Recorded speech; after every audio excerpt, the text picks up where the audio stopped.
जय हिंद दोस्तों। Once again welcome our YouTube channel super knowledge classes.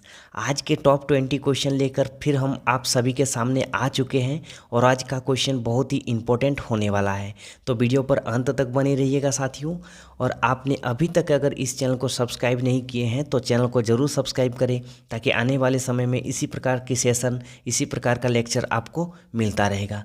तो चलिए वीडियो को शुरू करते हैं। पहला क्वेश्चन यहाँ पे पूछा जा रहा है कि राजहंस पर्व किस भारतीय राज्य में मनाया जाता है। आप सबके सामने ऑप्शन है। Option number A Rajasthan, option number B Assam, option number C Manipur और option number D Andhra Pradesh. ठीक है दोस्तों, ऑप्शन नंबर डी क्या है? आंध्र प्रदेश। तो इस क्वेश्चन का राइट आंसर हो जाएगा ऑप्शन नंबर डी, आंध्र प्रदेश। तो राजहंस जो पर्व है साथियों, वह आंध्र प्रदेश में मनाया जाता है। अगर आंध्र प्रदेश की बात करें साथियों, तो एक और त्यौहार मनाया जाता है जिसका नाम है फ्लेमिंगो महोत्सव। तो आंध्र प्रदेश में फ्लेमिंगो महोत्सव भी मनाया जाता है। ठीक है दोस्तों, आंध्र प्रदेश की अगर बात की जाए तो आंध्र प्रदेश की जो लोक नृत्य है उसका नाम है कुचिपुड़ी। क्या नाम है दोस्तों? कुचिपुड़ी आंध्र प्रदेश की लोक नृत्य है। बढ़ते हैं नेक्स्ट क्वेश्चन पर। नेक्स्ट क्वेश्चन यहाँ पे कहा जा रहा है कि विश्व प्रसिद्ध हैरी पॉटर श्रृंखला के लेखक कौन है। ठीक है दोस्तों, आप सबके सामने ऑप्शन है। Option number A Arundhati Roy, option number B J K Rowling, option number C Taslima Nasreen और option number D Salman Rushdie. ठीक है दोस्तों, तो इस क्वेश्चन का राइट आंसर हो जाएगा option number B J K rolling. तो विश्व प्रसिद्ध जो हैरी पॉटर श्रृंखला है दोस्तों, उनका लेखक कौन है? जेके रोलिंग। अगर सलमान रुश्दी की बात की जाए साथियों, तो इन्होंने एक बुक लिखा था जिसका नाम है मिड नाइट चिल्ड्रेन। ठीक है दोस्तों, मिड नाइट चिल्ड्रेन के लेखक हैं सलमान रुश्दी। बढ़ते हैं नेक्स्ट क्वेश्चन पर। नेक्स्ट क्वेश्चन यहाँ पे कहा जा रहा है कि फतेहपुर सीकरी को किस मुगल द्वारा साम्राज्य की राजधानी के रूप में स्थापित किया गया था। ठीक है दोस्तों, यहाँ पे बताया जा रहा है फतेहपुर सीकरी के बारे में पूछा जा रहा है। तो यहाँ पे पहला नंबर ऑप्शन है दोस्तों बाबर, ऑप्शन नंबर बी है हुमायूं, ऑप्शन नंबर सी है जहांगीर और ऑप्शन नंबर डी है अकबर। तो इस क्वेश्चन का राइट आंसर हो जाएगा ऑप्शन नंबर बी अकबर। तो अगर बात की जाए साथियों फतेहपुर सीकरी को, तो फतेहपुर सीकरी का जो शहर बसाया था वह अकबर ने ही बसाया था। ठीक है दोस्तों, तो फतेहपुर सीकरी शहर मुगल सम्राट अकबर द्वारा बनाया गया था और इसने इस शहर को अपनी राजधानी के रूप में बनाने की योजना पहले बनाई थी, लेकिन इस शहर में पानी की थोड़ी मात्रा कमी थी, जिसके कारण इसे मजबूर होकर इस शहर को मतलब उन्होंने राजधानी नहीं बना पाया और इसके बाद उसके लाहौर को अपना राजधानी बनाया था। ठीक है दोस्तों, और अगर बात की जाए मुगल राजवंश की स्थापना, तो मुगल राजवंश की स्थापना होती है 1526 ईस्वी को। ठीक है दोस्तों, जो पानीपत की युद्ध लड़ा गया था इब्राहिम लोदी और बाबर के बीच, तो वहाँ पे इब्राहिम लोदी को हार मिली थी दोस्तों और जीत मिली थी बाबर को। और बाबर जीतने के बाद 1526 ईस्वी में ही एक वंश की स्थापना कराती है जिसका नाम है मुगल वंश। बढ़ते हैं नेक्स्ट क्वेश्चन पर। नेक्स्ट क्वेश्चन है दोस्तों समुद्रगुप्त के दरबारी कवि कौन थे। यहाँ पे पहला ऑप्शन है आपका Banabhatta, option number 2 Harisena, option number C Chandbardai और ऑप्शन नंबर डी विभूति। तो यहाँ पे जो क्वेश्चन है साथियों, ये क्वेश्चन पूछा गया समुद्रगुप्त के राज दरबारी कवि कौन थे। तो इस क्वेश्चन का राइट आंसर हो जाएगा ऑप्शन नंबर बी हरिसेन। तो समुद्रगुप्त का जो राज दरबारी था दोस्तों ये हरिसेन। अगर हरिसेन की बात की जाए तो हरिसेन समुद्रगुप्त जो सम्राट थे उनके राज दरबारी थे। इलाहाबाद स्तंभ जो शिलालेख था दोस्तों, वो प्रयाग प्रस्तुति के नाम से भी जाना जाता है और हरिसेन द्वारा ही इसको रचित किया गया है। इसकी 3 पंक्तियाँ शामिल है। ठीक है दोस्तों, सॉरी 3 नहीं 33 पंक्ति शामिल हैं। बढ़ते हैं नेक्स्ट क्वेश्चन की ओर दोस्तों। नेक्स्ट क्वेश्चन यहाँ पे पूछा जा रहा है कि किस वेद में सबसे प्राचीन वैदिक युग की संस्कृति के बारे में जानकारी दी गई है।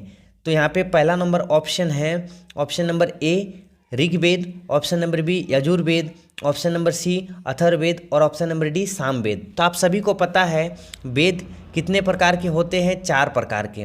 कौन कौन से? ऋग्वेद, यजुर्वेद, अथर्ववेद और सामवेद।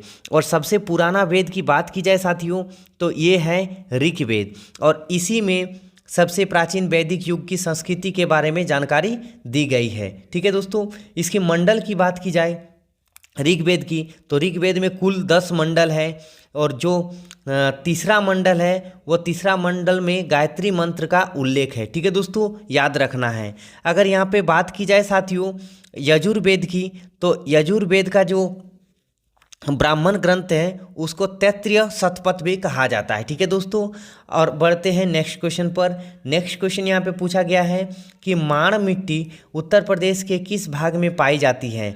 यहाँ पे आपका ऑप्शन है, ऑप्शन नंबर ए उत्तरी उत्तर प्रदेश में, ऑप्शन नंबर बी दक्षिणी उत्तर प्रदेश में, ऑप्शन नंबर सी पूर्वी उत्तर प्रदेश में, और option number D none of these. ठीक है दोस्तों, तो इस क्वेश्चन का राइट आंसर हो जाएगा ऑप्शन नंबर बी दक्षिणी उत्तर प्रदेश में माण मिट्टी पाया जाता है। बढ़ते हैं नेक्स्ट क्वेश्चन पे दोस्तों। Next question very very important question है। मेजिनोट रेखा किस देश के बीच स्थित है। तो यहाँ पे आप लोगों का ऑप्शन है ए नंबर नीबिया और अंगोला के बीच, यूएसए और कनाडा के बीच, फ्रांस और जर्मनी के बीच, जर्मनी और पोलैंड के बीच। तो जैसे अगर बात की जाए दोस्तों कि भारत और चीन के बीच कौन सी रेखा है, तो आप सभी को पता होगा मैकमोहन रेखा है भारत और चीन के बीच। उसी प्रकार यहाँ पे किस रेखा की बात की जा रही है, मेजिनोट रेखा। तो मेजिनोट रेखा किस दो देश के बीच में है, तो आप लोगों को याद रखना पड़ेगा। इस क्वेश्चन का राइट आंसर हो जाएगा ऑप्शन नंबर सी फ्रांस और जर्मनी के बीच। बढ़ते हैं नेक्स्ट क्वेश्चन पर दोस्तों। नेक्स्ट क्वेश्चन यहाँ पे कहा जा रहा है कि प्लासी के युद्ध के बाद डैश को बंगाल का नवाब बनाया गया था। तो प्लासी का युद्ध अगर बात करें दोस्तों, तो प्लासी का युद्ध होती है 1757 ईस्वी को। ठीक है, और ये युद्ध में भाग लेते हैं अंग्रेज और बंगाल के जो नवाब थे तत्कालीन नवाब सिराजुद्दौला। तो अंग्रेज और सिराजुद्दौला के बीच युद्ध होता है दोस्तों।